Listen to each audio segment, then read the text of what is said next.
पेशी। जी हां, दिल्ली के उप मुख्यमंत्री मनीष सिसोदिया को सीबीआई ने रविवार को गिरफ्तार कर लिया और सीबीआई ने राजधानी दिल्ली में शराब नीति घोटाले के आरोप में सिसोदिया को गिरफ्तार किया है। दरअसल आज सिसोदिया की कोर्ट में पेशी होगी। मनीष सिसोदिया के खिलाफ कई महीनों से जांच पड़ताल चल रही थी। इतना ही नहीं, रविवार को सीबीआई ने उन्हें पूछताछ के लिए बुलाया और फिर रविवार शाम 7 बजे के करीब उन्हें गिरफ्तार कर लिया गया। आम आदमी पार्टी ने सिसोदिया की गिरफ्तारी को एक राजनीतिक कदम बताया है, जबकि भारतीय जनता पार्टी ने सिसोदिया की गिरफ्तारी को सही ठहराया है। बड़ी जानकारी इस वक्त की आपको दे रहे हैं। कल देर शाम गिरफ्तारी हुई है दिल्ली के उप मुख्यमंत्री मनीष सिसोदिया की, जो शिक्षा मंत्री भी हैं, और आज उनकी कोर्ट में पेशी की जाएगी सीबीआई की तरफ से। हालांकि सीबीआई आज जरूर रिमांड मांगेगी उप मुख्यमंत्री की, क्योंकि कई ऐसे सवाल हैं शराब घोटाले से जुड़े हुए जिनके सीधे जवाब मनीष सिसोदिया की तरफ से नहीं दिए गए हैं। सीबीआई की तरफ से दरअसल यही दलील दी गई है कि इसीलिए गिरफ्तारी की गई है क्योंकि मनीष सिसोदिया जवाब नहीं दे रहे हैं, ना तो जांच में सहयोग कर रहे हैं। इतना ही नहीं, सबूत मिटाने का दावा भी लगातार किया जा रहा है सीबीआई की तरफ से। यह आरोप लगाया गया है कि कई सबूत जो हैं, कई मोबाइल फोन्स ऐसे थे जिन्हें नष्ट कर दिया गया, जिनमें कई सबूत थे शराब घोटाले से जुड़े हुए, और इसीलिए मनीष सिसोदिया से पूछताछ किया जाना है, लेकिन वो जांच में सहयोग नहीं कर रहे। तो वहीं भारतीय जनता पार्टी के राष्ट्रीय प्रवक्ता यानी कि संबित पात्रा ने आम आदमी पार्टी पर तीखा हमला बोला। उन्होंने सिसोदिया के रोड शो को भ्रष्टाचार को इवेंट मैनेजमेंट में बदलने का एक तरीका करार दिया है। स्वाभाविक है, जो जांच एजेंसियां हैं वो जांच एजेंसी इमोशन पे काम नहीं करती, जांच एजेंसी टेक्निकलिटी पे काम करती है। अगर 45 मोबाइल फोन डिस्ट्रॉय किए जाए, अगर सबूत मिटाने की कोशिश मोबाइल फोन के माध्यम से किया जाए, तो ये सारी चीजें सीबीआई और हमारी जो एजेंसीज हैं वो जानती है। वो पॉलिटिकल बॉडीज नहीं है, वो टेक्निकलिटी के आधार पर आगे बढ़ती है। तो स्वाभाविक है कि जिस प्रकार से आबकारी नीति में, शराब नीति में, एक्साइज पॉलिसी में आप इन प्रश्नों का उत्तर नहीं दे पाते हैं, तो आपसे पूछताछ होगी। ने सवाल पूछा था कि ब्लैक लिस्टेड कंपनीज जो थी, कानून के मुताबिक ब्लैक लिस्टेड कंपनीज को मनीष सिसोदिया जी और आम आदमी पार्टी की सरकार उन्हें ठेका नहीं दे सकते थे, मगर क्या कारण था कि मनीष सिसोदिया जी ने बतौर शराब मंत्री दिल्ली को शराब में डुबोने के लिए आपने ब्लैक लिस्टेड कंपनीज को भी ठेका दिया। क्या कारण था कि कानून में एक प्रावधान है कि मैन्युफैक्चरर्स जो हैं उन्हें रिटेल के काम में नहीं लाया जा सकता। इस पूरी एक्साइज पॉलिसी में कानून को दरकिनार करते हुए आपने मैन्युफैक्चरर्स को रिटेल में डाला। इसका आपने किसी प्रकार से कोई एक्सप्लेनेशन नहीं किया। क्या कारण था? हमने पूछा कि 144 करोड़ रुपया आपने अपने इन मित्रों का, जो शराब के ठेकेदार थे, लाइसेंस फी आपने माफ किया। इसका कोई उत्तर नहीं है। रेटोरिकल उत्तर है कि बीजेपी हमें छोड़ना नहीं चाहती है, हम तो आगे बढ़ रहे हैं, मगर टेक्निकल उत्तर नहीं है। तो वहीं इस पूरे मामले पर अरविंद केजरीवाल ने सिसोदिया को बेकसूर बताया है और उनकी गिरफ्तारी को गंदी राजनीति करार दिया।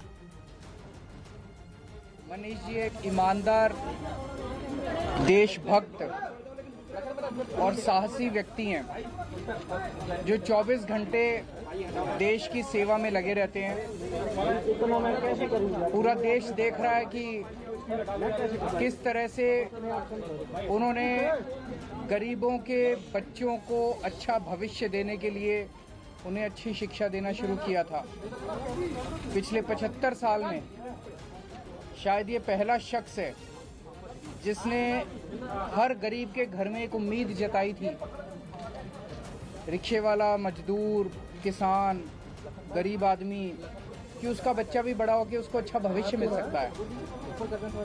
सरकारी स्कूलों का कायाकल्प किया था। एक शरीफ आदमी है मनीष, उनको आज इन्होंने गिरफ्तार कर लिया। तो सीबीआई ने मनीष सिसोदिया को गिरफ्तार कर लिया है। सिसोदिया पर क्या आरोप लगे हैं, सबसे पहले आपको ये बताते हैं। दरअसल मनीष सिसोदिया पर इस बात का आरोप लगा है कि एक्साइज मंत्री के तौर पर उन्होंने कई बड़े फैसले लिए। इतना ही नहीं, तय प्रावधानों और नीति के खिलाफ जो है वो जाकर फैसले लिए गए। लाइसेंस फीस में खास लोगों को छूट दी गई शराब घोटाले के तहत। इतना ही नहीं, टेंडर के बाद खास लोगों को फायदा भी भेजा गया। सरकारी खजाने को नुकसान पहुंचाया गया। ये दरअसल तमाम आरोप हैं जो मनीष सिसोदिया पर लग रहे हैं।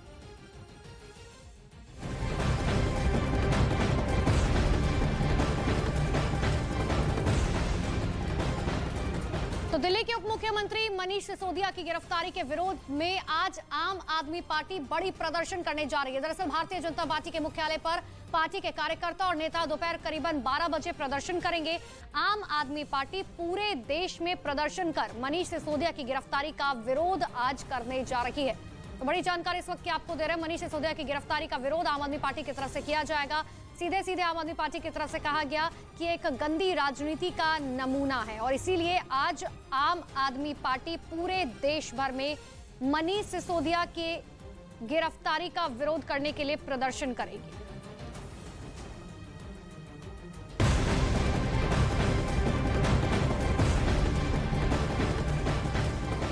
तो एक तरफ जहां बीजेपी मनीष सिसोदिया पर आम आदमी पार्टी पर हमलावर नजर आई, तो वहीं आम आदमी पार्टी सिसोदिया का बचाव करती हुई दिखाई दी।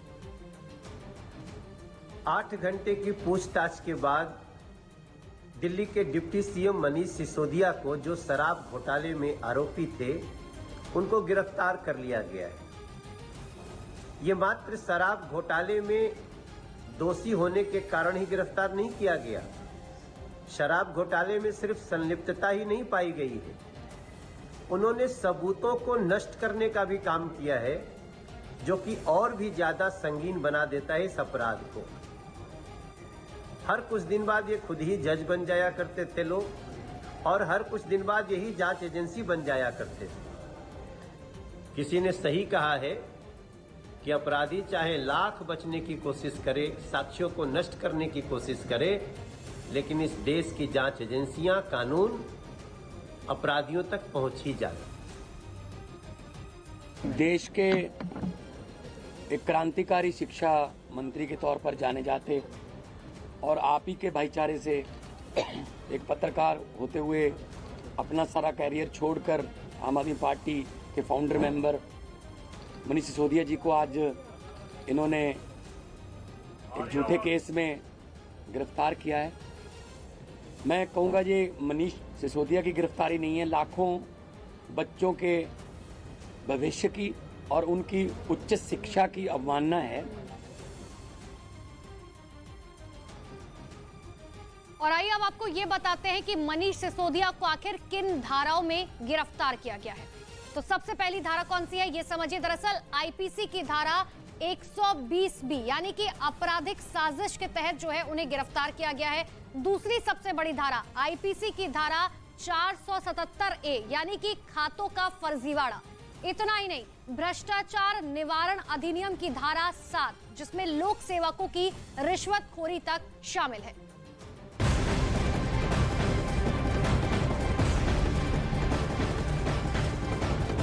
तो इस पूरे मामले पर भारतीय जनता पार्टी ने साफ तौर पर कहा है कि सिसोदिया की गिरफ्तारी से ये तो पता चल गया है कि किस तरह से चुनाव में पैसे का इस्तेमाल किया गया। तो वहीं आम आदमी पार्टी नेता संजय सिंह ने इसे तानाशाही करार दिया। जो सरकारी गवाह हैं दिनेश अरोड़ा और जो बाकी लोग हैं विजय नायर और जो बाकी इसमें कल्पिट्स हैं, उनके आमने सामने कर दूध का दूध पानी का पानी पता लगे किस प्रकार से लिकर माफियाओं से पैसा लिया और लिकर माफियाओं का पैसा किस प्रकार से गोवा के अंदर और बाकी राज्यों के अंदर चुनाव में खर्चा। ये एक ऐसे शिक्षा मंत्री पर कार्रवाई है जो दिल्ली के लाखों बच्चों के लिए दिन रात मेहनत करके उनका भविष्य बनाने का काम कर रहा था।